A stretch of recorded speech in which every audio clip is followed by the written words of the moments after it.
औज़ु बिल्लाहि मिनश्शैतानिर्रजीम बिस्मिल्लाहिर्रहमानिर्रहीम।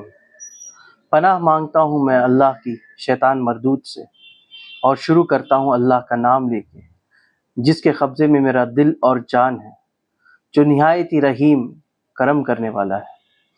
अस्सलामु अलैकुम वरहमतुल्लाहि वबरकातुहू। नाज़रीन, आप सब पे सलामती भेजते हुए मैं एक और एपिसोड आवाम के मसले सीरीज़ का ले आया हूँ, और ये आवाम के मसले सीरीज़ का एपिसोड नंबर 3 है। ये एपिसोड तीसरा है, एंड इस एपिसोड में मैं आवाम के मसलों में से एक बहुत ही अहमियत रखने वाला मसला आप सबके सामने पेश करने वाला हूँ, जो कि चाइल्ड मैरिज एक्ट के ऊपर है। आप देखेंगे कि अगर इस्लामिक शरीयत आप उठाएंगे, शरीयत लॉ उठाएंगे, तो इस्लामिक लॉ उठाएंगे, तो इस्लाम में दी एज ऑफ मेजॉरिटी, जब जो है बच्चे बड़े होते हैं, तो उस एज को एज ऑफ मेजॉरिटी माना जाता है। मैं एक छोटा सा आपको ब्रीफ देना चाहूँगा हिस्ट्री ऑफ इस्लामिक लॉ, कि ये जो इस्लामिक लॉ था ये पाया गया था अरब में अराउंड 500 AD के आसपास।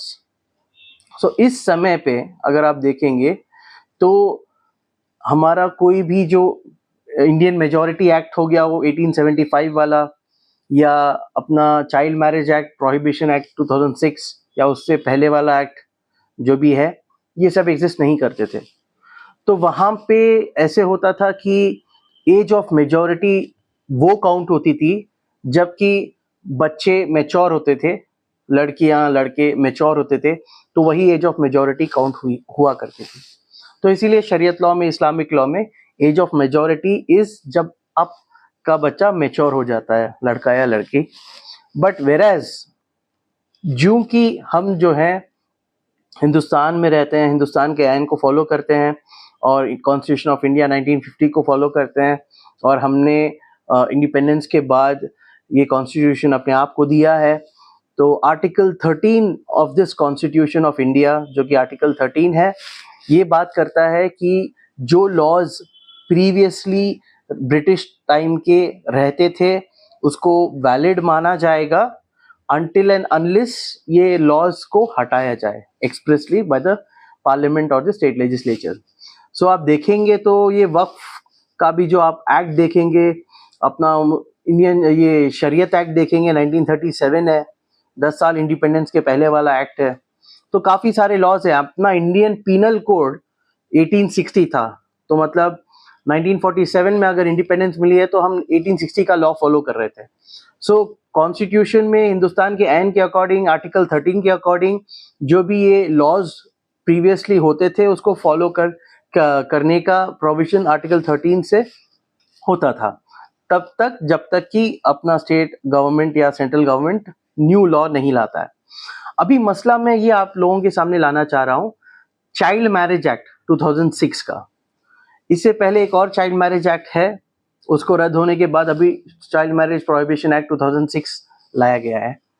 अभी इस एक्ट के तहत यहाँ पे एक क्लैश होता है एक पर्सनल लॉ का, जो कि शरीयत लॉ है, और एक लॉ जो बना है कॉन्स्टिट्यूशन जी इंडियन पार्लियामेंट में।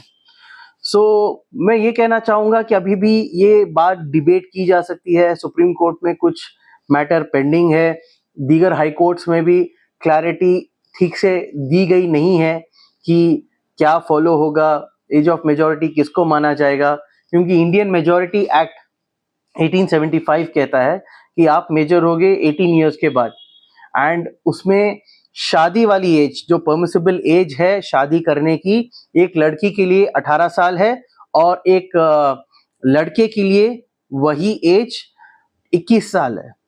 तो लड़की 18 साल की होनी जरूरी है और लड़का 21 साल का होना जरूरी है। 18 years for a girl, 21 years for a boy. अब बात ये आ जाती है कि बहुत सारे मैरिजेस ऐसे हुए हैं जहाँ पे वी कम अक्रॉस, हमने देखे हैं कि गांव देहात इलाके में जो दूर है, जहाँ पे आबादी उतनी नहीं है, एजुकेशन प्रॉपर नहीं है, अवेयरनेस प्रॉपर नहीं है, वहाँ पे हमने देखा है कि बच्चियों की शादियाँ 12 साल, 14 साल, 15 साल, 16 साल। तो इस सिलसिले में जो लड़कियां होती हैं उनकी शादी 12, 14, 15, 16 साल में हो जाती है, स्पेशली मुस्लिम गर्ल्स की, जो मुसलमान लड़कियां होती हैं। अब यहाँ पे प्रॉब्लम ये है कि आजकल बहुत ज़्यादा मैं ये देख रहा हूँ, मैंने अपने एक प्रैक्टिस में खुद जो केस मैंने डील किए हैं उसमें ऐसा हुआ है कि शादी हो गई है, बच्ची है 16 साल की, और शादी के बाद नेचुरली वो प्रेग्नेंट हो गई है। अब वो जैसे ही प्रेग्नेंट हो जाती है तो वो अस्पताल जाती है। अस्पताल में पता लगता है कि लड़की 16 साल की उम्र की है। तो अस्पताल में इंडियन कानून के हिसाब से वो लोग रिपोर्ट कर देते हैं कि लड़की जो है प्रेग्नेंट है और माइनर है। अब जब ये हो जाता है तो पुलिस और दीगर एनजीओज और जो भी हैं बीच में, ये लोग क्या करते हैं, रेप केस डाल देते हैं। Prevention of Sexual Offences Act 2012 POCSO, ये केस डाल देते हैं। और साथ में जो बीएनएस है, आईपीसी, इस सब के सारे सेक्शंस मिला के वो बच्ची विक्टिम होती है। बच्ची के पेट में बच्चा है, हस्बैंड को डाला जेल में, हस्बैंड के फादर को डाला जेल में, हस्बैंड के मदर को भी डाला जेल में, बच्ची के फादर भी जेल, बच्ची की मदर भी जेल। बात हमारे पास आई थी, हमको बिल लेना था इन लोग के लिए। लेकिन कहने का मसला ये है कि जब ऐसी सिचुएशन हो कि बच्ची प्रेग्नेंट है और कोई चीज़ मतलब, और वो एक मुस्लिम है, उसका शरीयत में उसको इजाज़त है कि वो 16 साल या 15 साल पे शादी करे, बट यूं कि ये इंडियन लॉज जो क्लैरिटी नहीं प्रोवाइड करते हैं, इसकी वजह से जो है वहाँ पे क्लैश आ जाता है, केसेस रजिस्टर हो जाते हैं बच्ची के हस्बैंड के खिलाफ, हस्बैंड के माँ बाप के खिलाफ, बच्ची के माँ बाप के खिलाफ, यहाँ तक निकाह जिसने पढ़ाया है उस मौलवी साहब के खिलाफ। क्योंकि यहाँ पे सिर्फ चाइल्ड मैरिज करवाना गुनाह नहीं, जो भी साइलेंट रहा है उस टाइम पे चाइल्ड मैरिज होते हुए देखे, अब आपका इनविटेशन कार्ड प्रूफ है, बर्थ सर्टिफिकेट प्रूफ होगा, स्कूल रिकॉर्ड्स प्रूफ होंगे, ये सब डॉक्यूमेंट्री एविडेंस है। पुलिस इमीडिएटली नोटिस इशू करेगी तो सारे अथॉरिटीज को डॉक्यूमेंट्स देने पड़ेंगे। वो डॉक्यूमेंट्स प्रोक्योर करना उनके लिए कोई बड़ी बात नहीं है। वो जैसे ही डॉक्यूमेंट प्रोक्योर करेंगे, वहां पे डॉक्यूमेंट के ऊपर समझ में आ जाएगा कि बच्ची माइनर है और वो प्रेग्नेंट है, तो अज्यूम और प्रिज्यूम किया जाएगा कि उसके साथ जो है prevention of Sexual Offences act वाला काम हुआ है, रेप हुआ है, और इसके बहुत सीरियस कॉन्सिक्वेंसेस होते हैं। सो मैं अवाम को बहुत शिद्दत दिल से और मोस्ट हम्बली मैं अपने जो भी अवाम में मुस्लिम ब्रदर्स एंड सिस्टर्स हैं या मुसलमान भाइयों और बहनों को मैं ये हिदायत देना चाहता हूँ कि आप जो है, लड़की जो है 18 साल होनी ज़रूरी है शादी के लिए। 18 साल के नीचे आप लड़की की शादी मत कीजिए।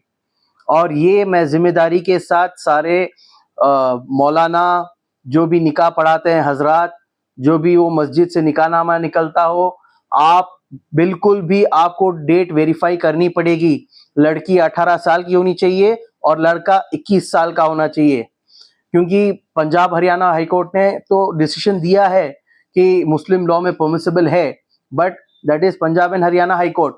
कर्नाटका हाईकोर्ट से ऐसा कोई वो नहीं आया है स्पेसिफिक मतलब decision on this point of view. तो मैं आप सबको आगाह करना चाहूंगा, जिस किसी भी कहां भी हो आप लोग, अगर ये मैसेज आपको पहुंच रहा है, मैं रिक्वेस्ट करूंगा आप दूसरों को भी ये मैसेज पहुंचाएं कि 18 साल के नीचे की लड़की की शादी मत करवाइए। कहीं पे भी वो निकाहनामा रिकॉर्ड पे होगा, बर्थ सर्टिफिकेट रिकॉर्ड पे होगा, उसका स्कूल डॉक्यूमेंट्स रिकॉर्ड पे होगा, सब अंदर जाएंगे फालतू का। तो मैं रिक्वेस्ट करता हूं आप अपने डॉक्यूमेंट्स चेक कीजिएगा, और पेरेंट्स को मैं ये हिदायत देता हूं, वार्निंग देता हूं कि आप अपने जो भी ख्वाहिशात हैं कि भाई बच्ची को शादी करवानी है, ठीक है, लेकिन 18 ईयर्स के बाद। आप ऐसा नहीं सोचना कि बच्ची बोझ हो गई है और आप ऐसे ढकेल दिए उसको, फिर आपके लिए भी ये खतरे का अंदेशा है। तो आपको किसी भी हालत में ये मैं इस सीरीज के थ्रू बताना चाह रहा था कि child marriage act is a serious offence.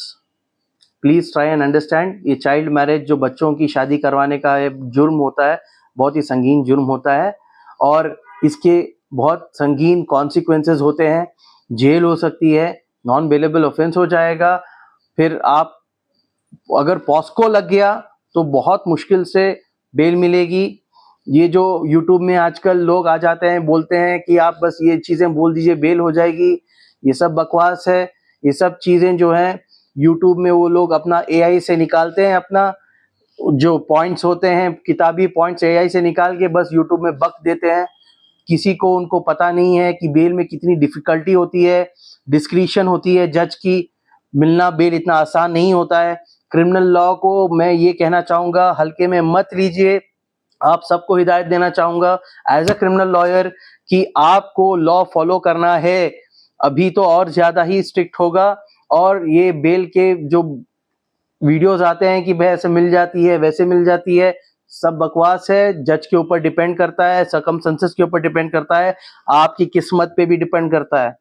सो मैं यही रिक्वेस्ट करूंगा कि चाइल्ड मैरिज एक्ट से दूर रहिए, अपने बच्चों की हिफाजती कीजिए, और सारे मस्जिदों और सारे हजरतों, जो भी हजरात जो निकाह पढ़ाते होंगे, मुफ्ती साहब हो या फिर इमाम साहब हो, जो भी हो, आप सब भी ये इंश्योर करेंगे, आप ये पता करेंगे कि बच्ची 18 साल की है, 18 ईयर्स के अबव होनी चाहिए गर्ल को, और 21 ईयर्स के अबव होना चाहिए बॉय को, तो कि आप पे चाइल्ड मैरिज एक्ट लागू ना हो। वरना अगर चाइल्ड मैरिज एक्ट वो लगा देंगे, अगर वो बच्ची प्रेग्नेंट है तो पॉस्को भी लगा देंगे।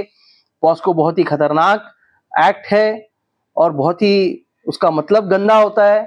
तो आप प्लीज अंडरस्टैंड कीजिए, इसका मतलब ये है कि उस बच्ची का इस्तेमाल किया गया है उसके मर्जी के खिलाफ, तो वो बहुत ज्यादा संगीन में चीजों में आ जाएगा। तो मैं आपसे यही रिक्वेस्ट करूंगा कि चाइल्ड मैरिज को सीरियसली लीजिए। चाइल्ड मैरिज को नहीं करना है किसी भी हालत में, आपको जो है पॉस्को में नहीं आना है, चाइल्ड मैरिज के झंझट में नहीं आना है, डॉक्यूमेंट सही रखना है, और 18 साल के नीचे लड़की की शादी नहीं होगी और 21 साल के नीचे लड़के की शादी नहीं होगी।